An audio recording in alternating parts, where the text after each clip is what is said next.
வணக்கம். அதிமுக பொதுக்குழு நடந்து முடிஞ்சிருக்கு. நிறைய முக்கியமான முடிவுகளும் எடுத்திருக்காங்க. ஸோ அது தொடர்பான நிறைய செய்திகள் வந்துட்டு இருக்கு. இந்த செய்திகளை உடனுக்குடன் தெரிஞ்சுக்கணும்னா வெயிட் நியூஸ் ஆப்பை டவுன்லோட் பண்ணுங்க. ஆப்புக்கான லிங்கை நாங்க டிஸ்கிரிப்ஷன்ல ஷேர் பண்ணிருக்கோம். வணக்கம் தமிழ் தாடும் நேயர்களே. இன்று நம்மோடு இணைந்திருப்பவர் பத்திரிகையாளர் கேப்ரியல் அவர்கள். அவர்களோடு பல்வேறு விஷயங்கள் குறித்து பேச இருக்கிறோம். வாருங்கள். வணக்கம். வணக்கம். பரபரப்பான அரசு சூழல், தேர்தல் வேற நெருங்குது. ஓபிஎஸ் அவர்கள் தமிழக வெற்றி கழகத்துக்கு போவார் அப்படின்னு சொல்லிட்டு ஒரு பேச்சு நடக்குது. அதே போல அதிமுகவில் தமிழக வெற்றி கழகத்துக்கு நிறைய பேர் போவாங்க, செங்கோட்டையன் கொண்டுட்டு போவார் அப்படின்னு சொல்லிட்டு ஒரு பேச்சு நடந்தது. ஸோ இத்தனை கடைபுரத்துக்கு இடையில அதிமுகவின் பொதுக்குழு வானகரத்தில் இருக்கிற ஸ்ரீவாரி மண்டபத்தில் நடந்தது. அதில் பல்வேறு விஷயங்கள் பேசப்பட்டது. அதே போல பல்வேறு தீர்மானங்கள் நிறைவேற்றப்பட்டது. அதை பத்தி நீங்க என்ன நினைக்கிறீங்க? இரண்டு முக்கியமான தீர்மானங்களும் இருக்கு, நீங்க பேசுங்க, நம்ம தொடர்ந்து அதை பத்தி பேசலாம். அதான் ஒரு எக்ஸ்பெக்டேஷன் இருந்தது. சிலர் தாவேக்கால போய் சேர்றதுக்கான வாய்ப்பு இருக்கு, சில எக்ஸ் அமைச்சர்கள்லாம் அங்கே போறதுக்கான வாய்ப்பு இருக்குன்ற மாதிரிலாம் நிறைய ரூமர்ஸ்லாம் ஸ்ப்ரெட் ஆகிட்டு இருந்தது. ஸோ பரவலாக இருந்த எதிர்பார்ப்பு என்னன்னா, அதெல்லாம் கவுண்டர் பண்றதுக்காக கட்சியிலிருந்து வெளியேற்றப்பட்ட சில பேரை திரும்பவும் அதிமுகவுக்குள்ள கொண்டு வந்துருவாங்க, கட்சியில சேர்த்துப்பாங்க அப்படின்ற எதிர்பார்ப்பு இருந்தது. பட் அந்த மாதிரியான அனௌன்ஸ்மெண்ட் எதுவும் வரல. ஸோ இது காட்டக்கூடிய விஷயம் என்னன்னா, ஒன்னு இபிஎஸ் அவர்கள் அவரோட பவரை எஸ்டாப்ளிஷ் பண்றாரு. பார்ட்டி என்னோட கண்ட்ரோல்ல தான் இருக்கு, நான் ஃபுல் கண்ட்ரோல்ல இருக்கேன் அப்படின்றத அவரு எஸ்டாப்ளிஷ் பண்றாரு. ரெண்டாவது, பெருசா அவர் இறங்கி வரல அப்படின்றதையும் அது காட்டுது. இப்ப இபிஎஸ் அவர்கள் பாயிண்ட் ஆஃப் வியூ இருந்து பார்க்கும்போது பிராக்டிக்கல் தான். ஏன்னா இப்ப ஓபிஎஸ் அவர்கள் டிடிவியா இருக்கலாம், சசிகலா அவர்களா இருக்கலாம், இவங்கெல்லாம் திருப்பி கட்சிக்குள்ள கொண்டு வந்தாச்சுன்னா கட்சிக்குள்ள கொண்டு வர வாய்ப்பே இல்லை. ஏன்னா அவங்க இபிஎஸ் அவரோட தலைமையை ஏத்துக்கல. லெட்ஸே கூட்டணிகளை கொண்டு வராங்கன்னு வச்சுப்போம், பாஜக வழியா அவங்க அகாமடேட் பண்றாங்கன்னு வச்சுப்போம், அது அவங்களை பலப்படுத்தும் இல்லையா? சோ நேச்சுரலா அவங்களுக்கு ஒரு ஸ்பேஸை கொடுத்து சில சீட்ஸ்ல எல்லாம் அவங்க கண்டெஸ்ட் பண்ண அலோவ் பண்ணீங்கன்னா அது அவங்களை பலப்படுத்தும். அந்த பகுதியில் அவங்க திரும்ப ஸ்ட்ராங் ஆவாங்க, ஏதோ ஒரு பாயிண்ட்ல இபிஎஸ் சேலஞ்ச் பண்ணுவாங்க. ஸோ அதை அவர் விரும்ப மாட்டார்.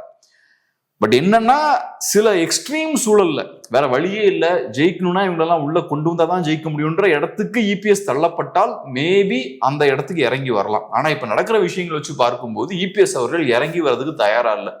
ஸோ அவரு ஓபிஎஸ் அவர்களையும் டிடிவி தினகரன் அவர்களையும் வளர்த்து விடுறதுக்கு, அவங்கள பலப்படுத்துறதுக்கு அவரு ரெடியா இல்லை. ரெண்டாவது, இன்னொன்னு, இப்ப அதிமுக கூடிய மாஜி அமைச்சர்கள்லாம் தாவேக்கால போய் சேர்ந்துருவாங்கலாம் சொல்றாங்க இல்லையா? எனக்கு அதுலயுமே பெரிய ஹோப்லாம் இல்லை. இப்ப செங்கோட்டையன் அவர்கள் அங்க போய் சேர்றாருன்னா, நம்ம பார்த்தோம், செங்கோட்டையன் அவர்கள் தனி மனிதனாக தான் அங்க போய் சேர்றாரு. அவர்கிட்ட பெரிய செல்வாக்கு கட்சிக்குள்ள இல்ல, பெரிய ஆதரவும் இல்ல. அவர் கட்சியை விட்டு நீக்கப்படுறாரு. ஒரு 70 வருடமாக அந்த கட்சியில இருக்கிறதா சொல்றாங்க, 50 வருடமா அந்த கட்சியில இருக்குன்னு சொல்றாங்க. ஆனா அவர் நீக்கப்பட்ட பொழுது ஒரே ஒரு தலைவர் கூட அதிமுக குரல் கொடுக்கல, ஏன் நீங்க அப்படின்னு சொல்றாரு. நீக்க இது தவறுன்னு சொல்லல, அந்த அளவுக்கு தான் அவருக்கு அதிமுக செல்வாக்கு. சோ அதான். சோ இப்ப அது காட்டக்கூடிய விஷயம் என்னன்னா, செங்கோட்டையன் அவர்களுக்கு அரசியல் ரீதியா பெரிய இன்ஃப்ளூயன்ஸ் இல்லை. பொலிட்டிக்கலா அவரை கொஞ்சம் கொஞ்சமா கார்னர் பண்ணி தான் இன்னைக்கு அவரை வெளியேற்றி இருக்காங்க. ஸோ அந்த வகையில ஒரு இண்டிவிஜுவலா தான் அங்க போய் அவரு சேர்றாரு. இதை ஏன் நான் சொல்றேன்னா, தாவேக்காவால ஒரு ஆக்டிவான பொலிட்டிஷியன் அப்சர்வ் பண்ண முடியாது. ஒரு ஆக்டிவான பொலிட்டிஷியனுக்கு என்ன வேலை கொடுப்பீங்க தாவேக்கால? அதுக்கு ஒரு கட்சி நிர்வாகம் வேணும், கட்டமைப்பு வேணும். அது இருந்தாதான் ஒருத்தர் அங்க ஃபிட் பண்ண முடியும். இன்னைக்கு திமுகவால செந்தில் பாலாஜியை உள்ள கொண்டு வர முடியும், கொண்டு வந்து சில வேலைகளை அவர் கொடுக்க முடியும். ஏன்னா பார்ட்டி கட்டமைப்பு இருக்கு, அதுக்குள்ள அவரை ஃபிட் பண்ண முடியும். தாவேக்காவுக்கு அந்த விஷயங்கள் எதுவும் கிடையாது. ஸோ அதனால நான் எப்படி பாக்குறேன்னா, ஒருத்தர் ஆக்டிவ் பொலிட்டிஷியனா இருக்காருன்னு வச்சுப்போம், அவரால் தாவேக்காவுக்கு போக முடியாது. மேபி எனக்கு அரசியல்ல வேற வாய்ப்பே இல்லை, ஓரங்கட்டப்பட்டாச்சு, இனி பொலிட்டிக்கல் கெரியர் எனக்கு முடிஞ்சிருச்சு அப்படின்ற இடத்துல சில பேர் இருப்பாங்க பாருங்க, அவங்க வேணா அந்த சைட்ல போகலாம். மற்றபடி ஆக்டிவா ஸ்ட்ராங்கா அரசியல் இருக்கவங்க அந்த சைடு போக மாட்டாங்க. நீங்க ஒரு பக்கம் பாத்தீங்கன்னா, ஓபிஎஸ் மற்றும் டிடிவி தினகரன் அவர்கள், அதே போல அந்த கட்சியிலிருந்து வெளியேற்றப்பட்டவர்கள்லாம் தொடர்ந்து வழக்கு போடுறாங்க, ஃபைட் பண்றாங்க. ஏன் ஓபிஎஸ் அவர்களே ஃபைட் பண்றாரு, தொடர்ந்து வழக்குகள்லாம் போடுறாரு. இரட்டை இலை சின்னத்தை முடக்க வேண்டும், ஏன்னா நான் தான் ஒருங்கிணைப்பாளர் இல்லைன்னா பொதுச்செயலாளர்னு சொல்லிட்டு நிறைய வழக்குகள் போடுறாரு. ஆனா செங்கோட்டையன் அவர்களால ஃபைட் பண்ண முடியல. அதனாலதான் அவருக்கு வெளில எதுவுமே பண்ண முடியாது. அவருக்கு இருக்கிற ஒரே ஆப்ஷன் தமிழக வெற்றி கழகத்துல இணையறதான் அப்படின்னு சொல்லிட்டு போனாரா, இல்ல ஓபிஎஸ் மாதிரி அவரும் ஃபைட் பண்ணிருக்கலாம் அப்படின்னு நீங்க நினைக்கிறீங்களா? ஓபிஎஸ்க்கு செல்வாக்கு இருக்குங்க, ஓபிஎஸ்க்கு செல்வாக்கு இருக்கு. ஒரு பகுதியில் அவர் ஸ்ட்ராங்கா இருக்காரு, ஒரு பேஸ் இருக்கு அவருக்கு. அவர் அதிமுகல இருந்து வெளியே போனதுக்கு அப்புறமும் சவுத்ல சில பகுதிகளில் ஸ்ட்ராங்கா ஓட் பேஸ் வச்சிருக்காரு. டிடிவி தினகரனும் அதே மாதிரிதான். அவருக்கு ஒரு ஓட் பேஸ் இருக்கு, அவருக்கு ஒரு கட்சியும் இருக்கு. ஸோ அந்த வகையில் அவங்களுக்குன்னு சில ஸ்ட்ரென்த் இருக்கு. செங்கோட்டையன் அவர்கள் அந்த மாதிரி இல்லை. ரெண்டாவது, செங்கோட்டையன் அவரோட ஸ்ட்ரென்த்தே என்ன, செங்கோட்டையன் அவர்களோட பலம் அப்படின்னா என்ன? அவர் அம்மையார் ஜெயலலிதா அவர்கள் கூட க்ளோஸா இருந்தாரு. ஸோ அவருக்கு ஒரு பெரிய தலைவரோட ரைட் ஹேண்டா இருக்க தெரியுது. ஒரு பெரிய தலைவர் எப்படி டீல் பண்ணணும், அவங்களுக்கு தேவையான விஷயங்களை எப்படி செய்து தரணும். இப்போ அவங்க ஜெயலலிதா அவர்கள் பெரிய பெரிய மீட்டிங்ஸ்லாம் ஆர்கனைஸ் பண்றாங்க, அதை எப்படி கோஆர்டினேட் பண்ணணும், அதை எப்படி எஃபெக்டிவா ஆர்கனைஸ் பண்ணணும், அந்த டிசிப்ளின்லாம் இருக்கு. அது வேற. சில தலைவர்கள் எப்படி இருப்பாங்கன்னா, பெரிய தலைவர்களோட சப்போர்ட்டோட அவங்க பெரிய தலைவரா இருப்பாங்க. அந்த பெரிய தலைவர் இல்லைன்னா அவங்களால பெரிய தலைவரா இருக்க முடியாது. ஆனா வேற சில தலைவர்கள் எப்படி இருப்பாங்கன்னா, கிரவுண்ட்ல மக்களோட செல்வா கூட அவங்க பெரிய தலைவரா இருப்பாங்க. ஸோ அவங்க பாத்தீங்கன்னா களத்துல நிறைய பணம்லாம் செலவழிப்பாங்க, அவங்க கூட சுத்தி ஒரு கூட்டத்தை வச்சுப்பாங்க, களத்துல நடக்கக்கூடிய ஒவ்வொரு விஷயத்தையும் கேர்ஃபுல்லா வாட்ச் பண்ணிக்கிட்டே இருப்பாங்க. அப்படிப்பட்ட ஒரு தலைவரை நீங்க வெளியே தூக்கி போட்டீங்கன்னா அவங்களோட சேர்ந்து நிறைய நிர்வாகிகளும் போவாங்க, தொண்டர்களும் போவாங்க. சோ செங்கோட்டையன் அவர்களை பொறுத்தளவுல பவர் அவருக்கு மேல இருந்து வழங்கப்படுது, அவருக்குன்னு கீழே ஒரு பேஸ் இல்லை. இதுதான் அவருக்கு இருந்த சிக்கல். சோ இப்படிப்பட்ட ஒரு லீடரால கிரவுண்ட்ல சேலஞ்ச் பண்ண முடியாது. ஏடிஎம்கேவை சேலஞ்ச் பண்றதுக்கான கெப்பாசிட்டி செங்கோட்டையன் அவர்கள் கிடையாது, அதை அவர் பில் பண்ணிக்கல. சோ இப்ப செங்கோட்டையன் அவர்கள் என்ன பண்றாரு, அவருக்கே இருக்கக்கூடிய ஸ்ட்ரென்த்தை யூஸ் பண்றாரு. அவருக்கே இருக்கக்கூடிய ஸ்ட்ரென்த் என்ன, ஒரு பெரிய ஒரு இண்டிவிஜுவலுக்கு சப்போர்ட்டா இருக்க முடியும் அவரால். அந்த விஷயத்த டிவிகேல பண்றாரு. டிவிகேல அதுக்கான தேவை இருக்கு. டிவிகேவை பொறுத்தளவுல விஜய்க்கு நிறைய அந்த ஒரு தளபதி இல்ல, ஸ்ட்ராங்கான ஒரு செகண்ட் இன் கமாண்ட் இல்ல. அதனாலதான் 41 பேர் இறக்குறாங்க. நல்லா ஆர்கனைஸ் பண்றதுக்கான ஆட்கள்லாம் கிரவுண்ட்ல இருந்து அதை விஜய் பண்ண முடியாது, கீழக்காடுகள் அதை பண்ணணும். அதுக்கான ஆட்கள் இல்ல. எல்லா மீட்டிங்லயும் பிரச்சனை வருது, வெளியே போன ரோட் ஷோலயும் எல்லா இடத்துலயும் பிரச்சனை வருது. ஸோ அதெல்லாம் கோஆர்டினேட் பண்றதுக்கு ஒரு நல்ல ஆள் தேவை. ஸோ அந்த வேலையை செங்கோட்டையன் அவர்கள் நல்லா அருமையா பண்ணுவார், அங்க போறாரு. ஸோ செங்கோட்டையனோட ஸ்ட்ரென்த் இதுதான். டிவிகே வழியா சில அழுத்தங்களை மேபி ஏடிஎம்கேக்கு போடலாமே தவிர ஓபிஎஸ் மாதிரி டிடிவி மாதிரி தனியா அவர்னால அந்த ப்ரெஷர் அப்ளை பண்ண முடியாதுன்னு பாக்குறேன். ஸோ இந்த பொதுக்குழுவை பொறுத்த வரைக்கும், அதிமுக பொதுக்குழுவை பொறுத்த வரைக்கும் வந்து பல்வேறு விஷயங்கள் அதில் பேசப்படும், இல்லை கொண்டு வருவாங்க, இல்லை தீர்மானங்களாக ஏற்றப்படும் அப்படின்னு சொல்லிட்டு பார்த்தேன். ஆனால் கூட்டணி தொடர்பாகவும் அதே போல எந்த கட்சியில யார் இணைக்கலாம் தொடர்பாகவும் வந்து பல்வேறு விஷயங்கள் தீர்மானமாக கொண்டு வந்தாங்க. எல்லா அதிகாரங்களும் வந்து முழுக்க முழுக்க எடப்பாடி பழனிசாமி தான் கொடுக்கப்பட்டது. யாரு வந்து கட்சியில வந்து சேர்க்கணும், அதே போல அவர் தான் வந்து என்டிஏ அந்த கூட்டணிக்கு வந்து தமிழ்நாட்டோட தலைவர், இந்த மாதிரியான தீர்மானங்கள் நிறைவேற்றப்பட்டது.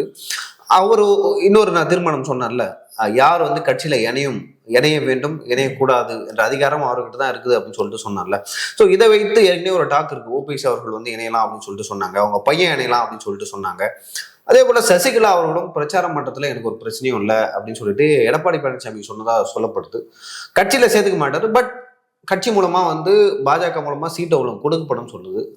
நம்ம இதை எப்படி எடுத்துக்கலாம்? கட்சியில சேர்க்கப்படுவார்களா, இல்ல வந்து வெளியில இருந்தே எடப்பாடி பழனிசாமி அவங்களை பயன்படுத்திக் கொள்வாரா? எனக்கு என்னமோ அவங்களை எந்த வகையிலையும் என்கரேஜ் பண்ண இபிஎஸ்க்கு விருப்பம் இல்லை அப்படின்றதான் என்னோட பாயிண்ட். எந்த வகையிலையும் அவங்களோட என்கேஜ் ஆகிறதுக்கு இபிஎஸ்க்கு விருப்பம் இல்லை. ஸோ இப்ப கட்சிக்குள்ள அவங்களை கொண்டு வரதுக்கான வாய்ப்பே கிடையாது. ஓபிஎஸ் அவர்கள் இபிஎஸோட லீடர்ஷிப்பை ஏத்துக்கல, டிடிவியும் ஏத்துக்கல, சசிகலா அவர்களும் ஏத்துக்கல. சசிகலா அவர்கள் அவங்க தான் போஷியலாளர்ன்றாங்க, டிடிவியும் அதே மாதிரி தான் இபிஎஸ் லீடர்ஷிப்பை ஏத்துக்கல. ஸோ அப்படிப்பட்ட தலைவர்களை உள்ள கொண்டு வர முடியாது, அதுக்கான வாய்ப்பே கிடையாது. பாஜகவை யூஸ் பண்ணி அகாமடேட் பண்ணலாமான்னா அதையும் டெஃபினட்டா இபிஎஸ் விரும்ப மாட்டார். இல்ல ஓபிஎஸ் அதே போல செங்கோட்டையன் என்ன நிலைமை ஏற்பட்டதோ அடுத்த ஒருத்தவங்க வந்தாங்களோ அவங்களுக்கு அதே நிலைமை தான் ஏற்படும். சசிகலாவுக்கும் அதே நிலைமை தான் ஏற்படும். இல்ல கட்சியிலிருந்தே இன்னொருத்தவங்க ஒரு குரல் கொடுத்தாலும் அந்த நிலைமை தான் ஏற்படும். ஆனா செங்கோட்டையன் அவர்களுக்கும் ஓபிஎஸ் அவர்களுக்கும் டிஃபரன்ஸ் இருக்கு. நான் சொன்ன மாதிரி செங்கோட்டையன் அவர்கள் ஒரு அட்வைசர், ஜெயலலிதா அவர்களுக்கும் ஒரு நல்ல அட்வைசரா இருந்தாரு, சில விஷயங்களை ஆர்கனைஸ் பண்ணி கொடுத்தாரு, நல்ல டிசிப்ளின்டான ஒரு ஆர்கனைசரா இருந்தாரு. அந்த வகையில செங்கோட்டையன் அகாமடேட் பண்ணிட்டாங்க. ஆனா ஓபிஎஸ் அவர்களுக்கும் டிடிவி அவர்களுக்கும் கிரவுண்ட்ல ஆர்கனைசேஷன் இருக்கு, ஸ்ட்ரக்சர் இருக்கு. அது பெரிய எல்லா பகுதியிலையும் இல்லை, ஆனா சவுத்ல கொஞ்சம் பகுதியில இருக்கு. ஸோ அந்த வகையில செங்கோட்டையன் அவர்களோட இவங்க ரெண்டு பேரும் கொஞ்சம் ஸ்ட்ராங்கா இருக்காங்க. அவங்களோட பலத்தை யூஸ் பண்ணியே அதிமுக மேல அழுத்தம் போட முடியும். சவுத்ல நீங்க ஜெயிக்க முடியாது அப்படின்ற இடத்துக்கு அதிமுகவை தள்ள முடியும். ஸோ அதனால நான் டிடிவி அவர்களையும் செங்கோட்டையன் அவர்களையும் நான் கம்பேர் பண்ணல. பட் டெஃபினட்டா இப்ப சிக்னல் என்னன்னா, யாராவது எதிராக பேசினீங்கன்னா வெளியேற்றப்படுவீங்க.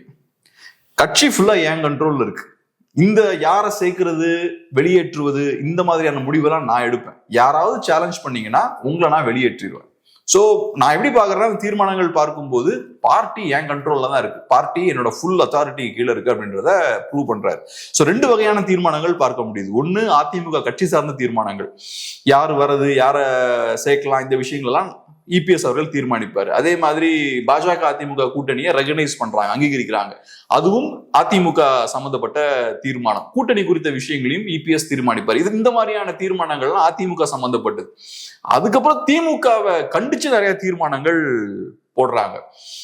மெட்ரோ ப்ராஜெக்ட் அங்க ப்ரொபோசல்ஸ், அது கோயம்புத்தூர் அப்புறம் மதுரை கொண்டு வரணும் அப்படின்ற பாயிண்டா இருக்கலாம். பெண்களுக்கு சேஃப்டி இல்ல, ஓவராலா இங்க சேஃப்டி இல்ல, இந்த மாதிரியான விமர்சனங்கள். அப்புறம் நீட் பத்தி கூட பேசியிருக்காங்க, எனக்கு ரொம்ப சர்ப்ரைசிங்கா இருந்தது. ஸோ நீட் பொறுத்தளவுல நீங்க கொடுத்த அந்த ப்ராமிஸை ஏன் கீப் அப் பண்ணல அப்படின்றத அந்த ஆமா திமுக ஒண்ணு கேட்கலாம். அது கொஞ்சம் வேடிக்கையா இருந்தது. ஏன்னா நீங்களே பாஜகவோட கூட்டணி வச்சிருக்கீங்க. ஸோ அவங்க முடிஞ்ச அளவுக்கு நீக்கிறோம் அப்படின்னு தான் சொன்னாங்க அவங்க. பட் அவங்க ப்ராமிஸா தேர்தல் வாக்குறுதியா ஏடிஎம்கே கொடுக்கல.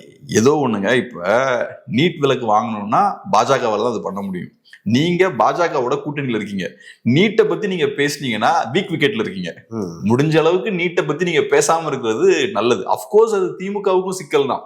திமுக பேசின பேச்சு வேற. எலெக்ஷனுக்கு முன்னாடி நாங்க வந்தோம்னா முதல் கையெழுத்து நீட் விலக்கு தான் அப்படி இப்படின்லாம் பேசிட்டு இன்னைக்கு ஒண்ணும் பண்ணாம சைலண்டா இருக்காங்க. ஆனா நீங்க எங்க இருக்கீங்க? நீங்க அதிமுக பாஜகவோட இருக்காங்க. சோ அதனால அதிமுக பாயிண்ட் ஆஃப் வியூல இருந்து பார்க்கும்போது நீட்டை டச் பண்ணாம இருக்கிறது நல்லது. இப்ப பாஜகவோட அவங்க அலைன்ஸ் இல்லாம இருந்தாங்கன்னா தைரியமா இந்த இஷ்யூ எடுத்து பேசலாம், நீட் இஷ்யூ எடுத்து பெரிய இஷ்யூவா மாத்தலாம். பட் பாஜகவோட அலைன்ஸ்ல இருந்துகிட்டே நீங்க நீட் இஷ்யூ எடுத்தீங்கன்னா அவங்க நேச்சுரலா என்ன கேட்பாங்க, என்ன சொல்லுவாங்க? நீங்க போய் பாஜக கிட்ட போய் சொல்ல வேண்டியதானே, எங்கிட்ட கேக்குறீங்க கேட்பாங்கல்ல. கண்டிப்பா.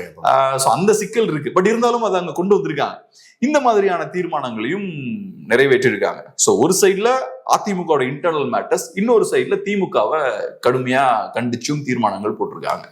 அதே போல இன்னொரு விஷயமும் சமூக வலைதளங்களையும் அதே போல நியூஸ் பேப்பர்லயும் நம்ம தொடர்ந்து படிக்கிறோம். என்னன்னா செங்கோட்டையன் அவர்கள் நிறைய பேரை அதிமுகவில் தமிழக வெற்றி கழகத்துக்கு கொண்டு போக போறாரு, இந்த மாதிரியான ஒரு டாக்லாம் இருக்கு.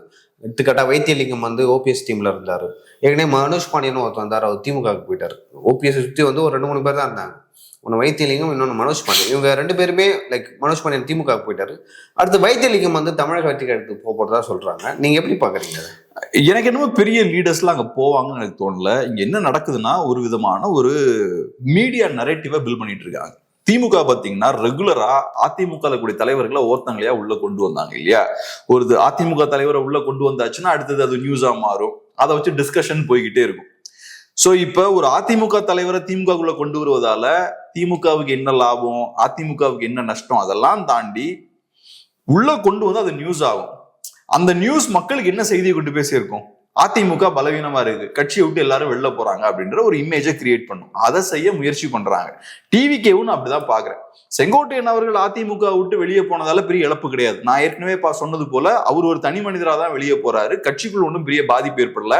2வது கொங்கு பகுதியில அதிமுகவுக்கு பெரிய பலம் இருக்கு. சோ அதனால செங்கோட்டையன் அவர்கள் வெளியே போறதால அதிமுக பலவீனம்லாம் ஆயிராது. முக்கியமான தலைவர்கள்லாம் அங்கதான் இருக்காங்க.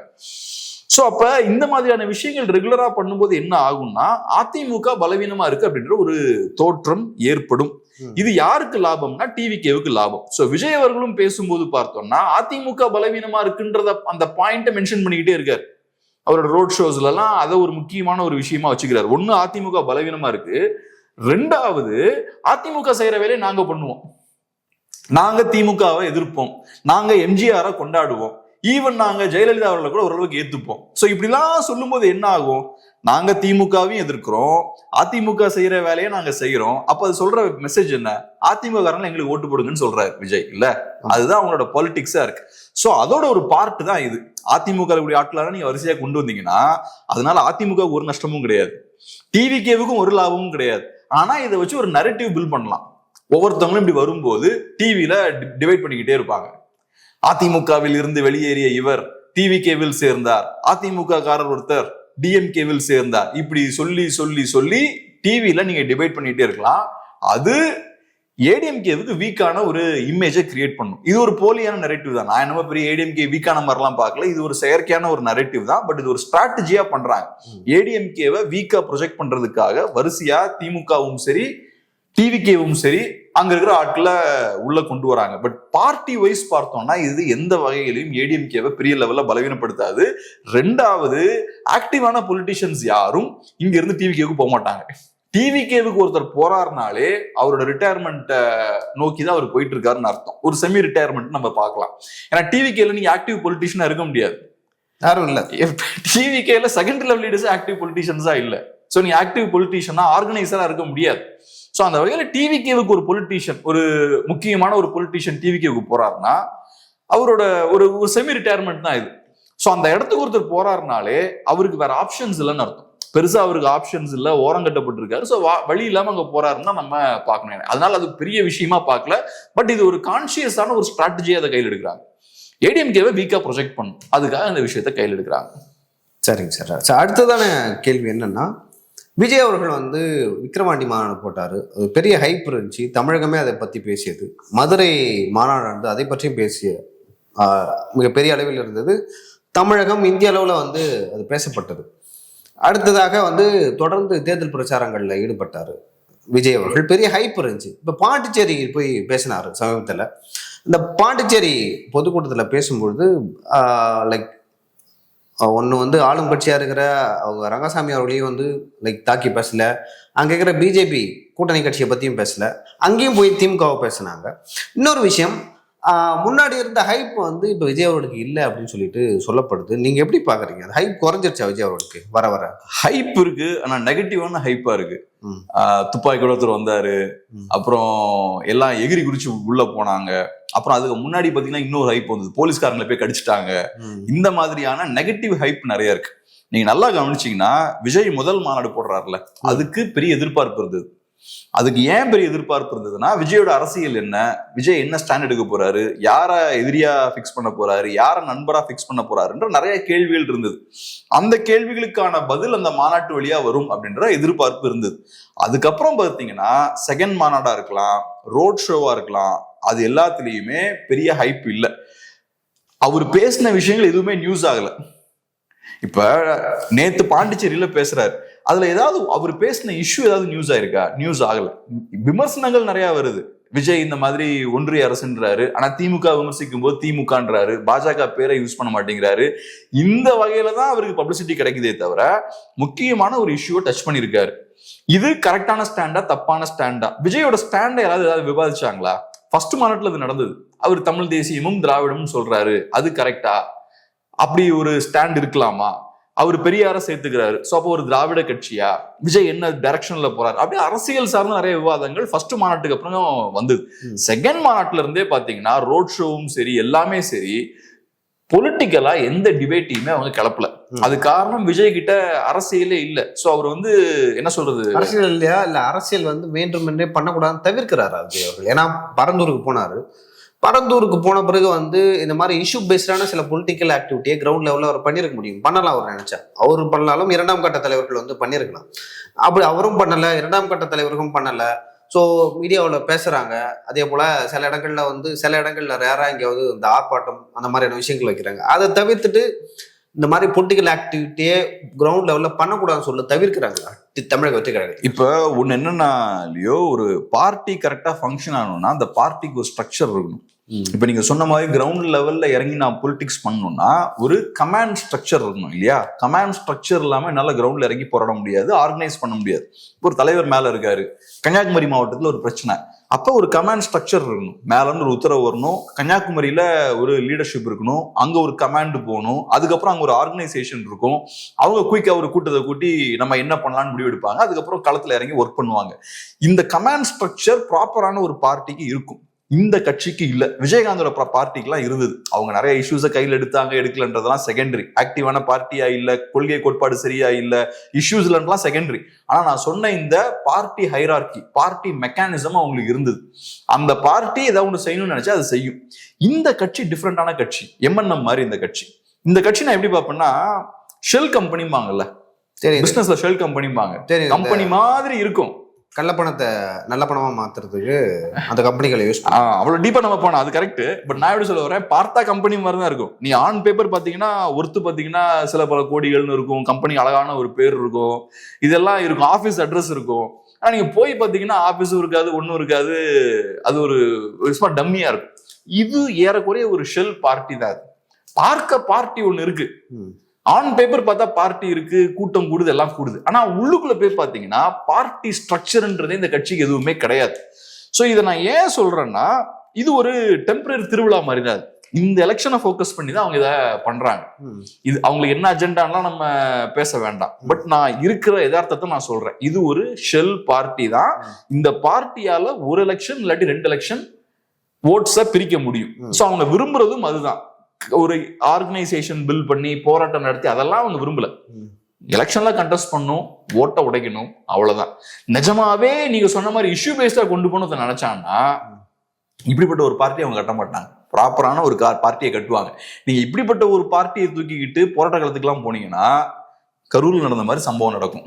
ஆர்கனைஸ்டா பார்ட்டி ஸ்ட்ரக்சரே இல்லாம நாங்க போராட்டத்துக்கு இறங்குறோம் பாருன்னு களத்துல இறங்குனீங்கன்னா, இல்லைன்னா ஒரு கூட்டத்தை கூட்டுறோம் பாருன்னு இறங்குனீங்கன்னா உங்களுக்கு அசம்பாவிதங்கள் நடக்கும். ஏன்னா அதை ஆர்கனைஸ் பண்றதுக்கான கெப்பாசிட்டி உங்ககிட்ட கிடையாது. அதனால இந்த கட்சிகள், கமல் எப்படி 1921 ஓட்டை உடைத்தாரோ, என்னை பொறுத்தளவுல பிளானே அதுதான். அது தாண்டி நீங்க அந்த கட்சி ஒண்ணுமே கிடையாது. இன்னைக்கு அந்த கட்சி பார்த்தீங்கன்னா கூட இல்ல. ஜஸ்ட் இன்னைக்கு கிளியரா தெரியுது, வெறும் ஒரு ஷெல் பார்ட்டி தான் எம்என்எம்ன்றது. இதுவும் ஏறக்குறைய அதே தான். இப்ப பார்க்கும்போது ஒரு நம்பகத்தன்மை இருக்கு, நிறைய பேர் நம்புறாங்க, இது ஒரு பார்ட்டின்னு நம்புறாங்க. ஆனா ஒரு 5 இயர்ஸ் கழிச்சு பாத்தீங்கன்னா எம்என்எம்மோட கண்டிஷன்ல தான் இந்த பார்ட்டியும் இருக்கும். இந்த பார்ட்டிக்கு பெருசா ஒன்றும் அமைப்புலாம் இருக்காது. அதனால நீங்க எதிர்பார்க்குற விஷயங்கள்லாம் இந்த பார்ட்டி வச்சு பண்ண முடியாது, ப்ரொடெஸ்ட்லாம் பண்ண முடியாது. அதுக்கு ஒரு ஆர்கனைசிங் பேட்டர்ன் வேணும், ஒரு ஸ்ட்ரக்சர் வேணும். இப்ப விஜய் அவர்களே பரந்தூர் போனதை வந்து ஒரு பொலிட்டிக்கல் ஆக்டிவிட்டியா நம்ம எடுத்துக்க முடியாதா, இல்ல எடுத்துக்க கூடாதா? இவங்க இப்ப கணக்கு காட்டுறாங்க. உங்களோட பொலிட்டிக்கல் ஆக்டிவிட்டி என்னன்னு சொன்னா ஒரு 4-5 விஷயங்களை பேசுறது, அப்புறம் பரந்தூருக்கு ஒரு தடவை போனது, களத்துக்கு ஏன் விஜய் வரலன்னு 100 ரூபாய் கேட்கும் போது இல்ல பரந்தூருக்கு விஜய் போனார், அது பொலிட்டிக்கல் ஆக்டிவிட்டி. அதை இன்னொரு விதமாவும் நீங்க பார்க்கலாம். அது ஒரு ஃபீல்டு விசிட் மாதிரி நீங்க பார்க்கலாம். ஒரு ஃபீல்டு விசிட் மாதிரி அங்க போயிட்டு ஒரு விஷயத்த பேசிட்டு உங்களுக்கு என்ன பண்ணிருக்கீங்க, பரந்தூர் சம்பந்தமா உங்களோட செயல்பாடு என்ன, ஃபாலோ அப் என்ன. ஒரு ப்ராப்பர் பார்ட்டினா இப்படி இருக்காது. ஒரு இஷ்யூ கையில் எடுக்கிறாங்களா இல்ல சீரியஸா ஒர்க் பண்ணுவாங்க. இப்ப பிஎம்கே பாத்தீங்கன்னா ஸ்மோக்கிங் எதிராக ஒரு பாயிண்ட்ல கேம்பெயின் எல்லாம் பண்ணாங்க. ஸோ அது ஒரு இஷ்யூவா கையில் எடுத்து சில ஆக்டிவிட்டிஸ் அதுக்கப்புறம் அதை பண்ணுவாங்க. ஒவ்வொரு கட்சியும் அதை எடுப்பாங்க. இந்த மாதிரி இப்ப வைகோ எடுத்துக்கோங்க, அவரு ட்ரக்ஸ் பத்தி பேசுறாரு, அதை பத்தி தான் பேசலாம். ஆமா. சோ அதை ஒரு சில மாதங்களா அதை பண்ணிட்டே இருக்காங்க, கண்டினியூஸா பண்ணிட்டு இருக்காங்க. அதுக்கு இப்ப விஜயோட பார்ட்டியில இருக்க சிக்கல் என்னன்னா, விஜய் வந்தாதான் ஒரு விஷயம் நடக்கும். பரந்தூர்ல ஏதாவது ஒரு ஆக்டிவிட்டி இருக்குன்னா விஜய் வரணும்.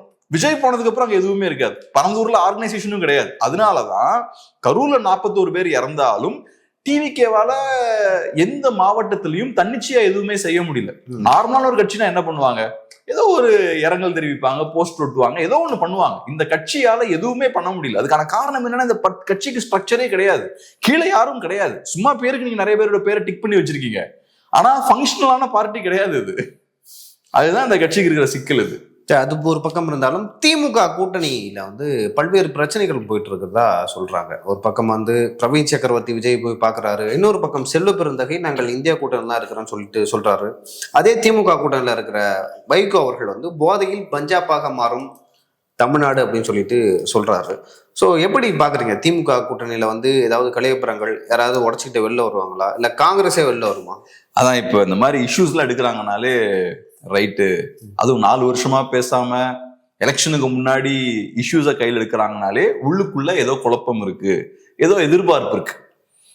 என்ன எதிர்பார்ப்பா இருக்கும்? சீட்ஸ் அதிகமா வேணும், அந்த எதிர்பார்ப்பா தான் இருக்கும். இதுக்கு முன்னாடி விசிகே எடுத்தாங்க இல்லையா, மது ஒழிப்பு மாநாடு நடத்தினாங்க. அதுக்கப்புறம் பார்த்தா அதுவுமே சோ அப்ப நம்ம புரிஞ்சுக்கலாம், ஏதோ ஒரு இஷ்யூ அவங்களுக்கு இருக்கும். அப்ப திமுக மேல அழுத்தம் போடணும். இதுதான் ஒரே வழி.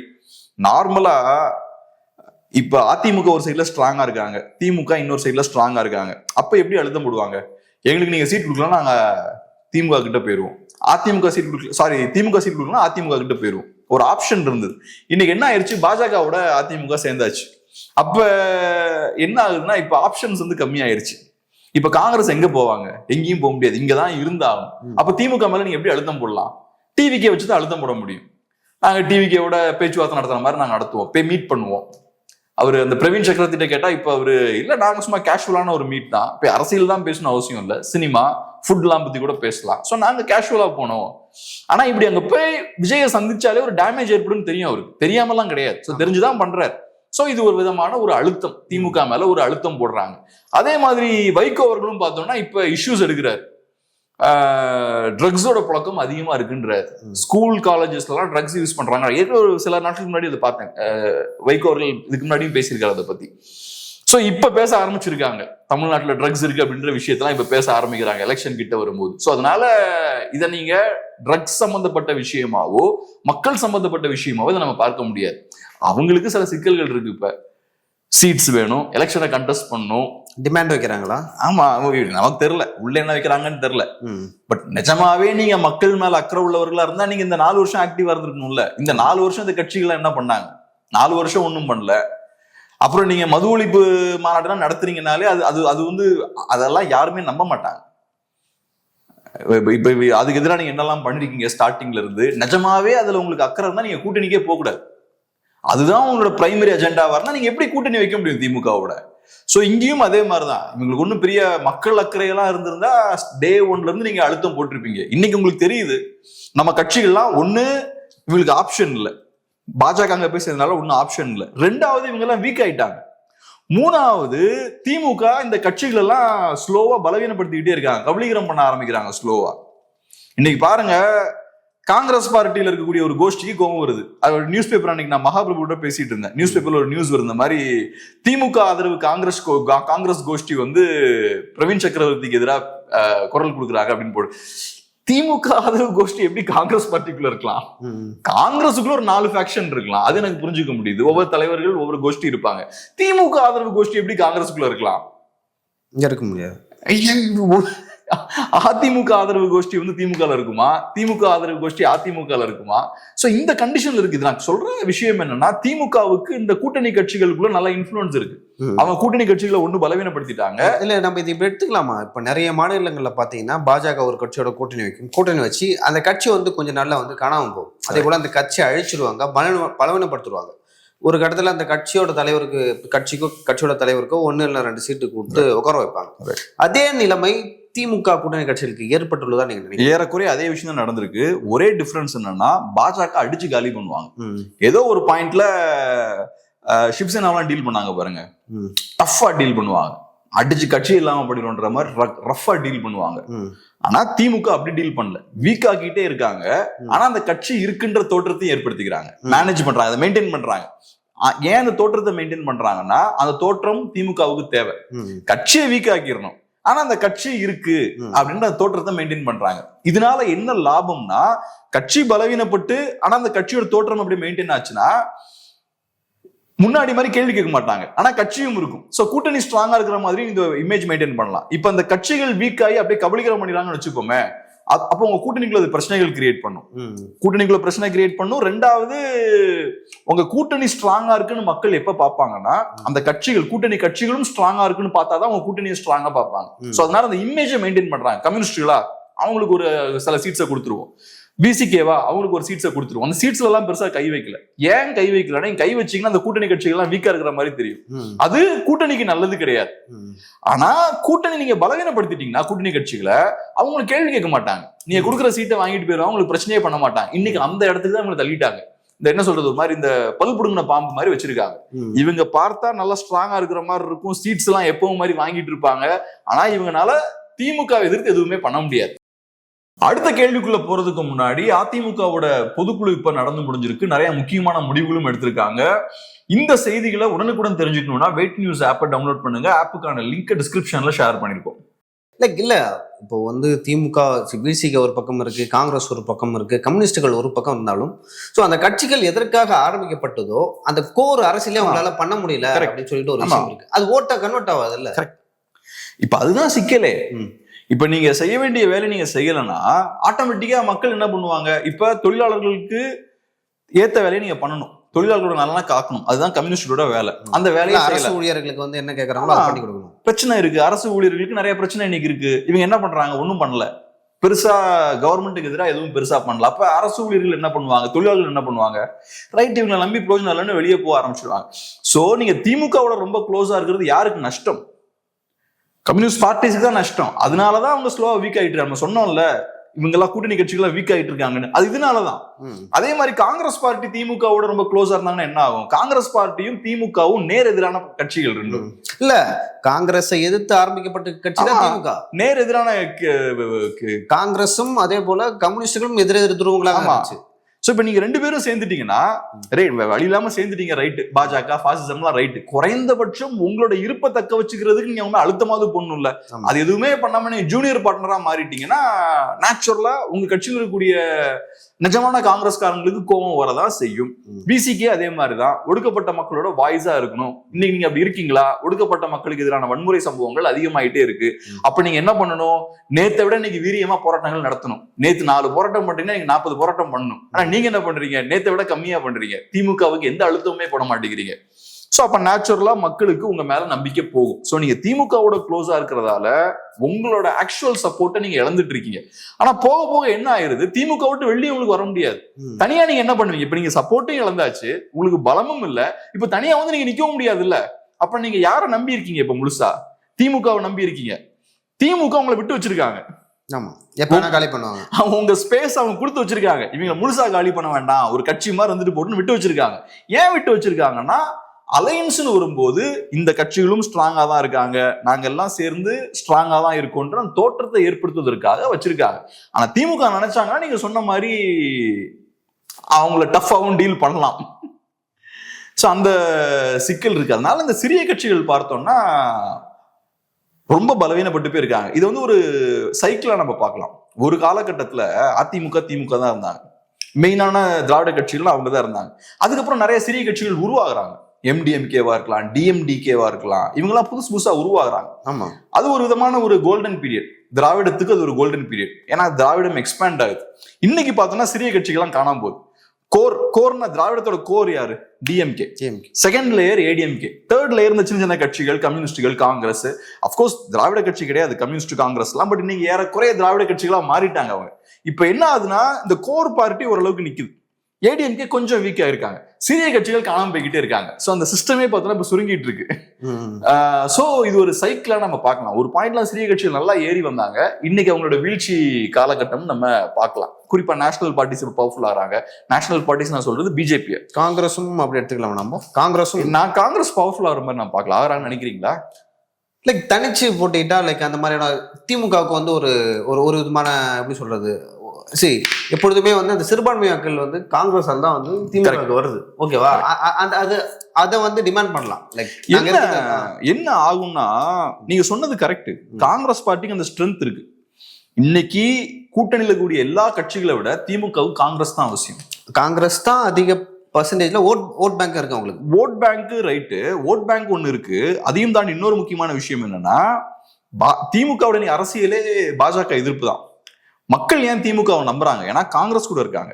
நேஷனல் லெவல்ல காங்கிரஸ் பிஜேபி எதிர்க்கிறாங்க.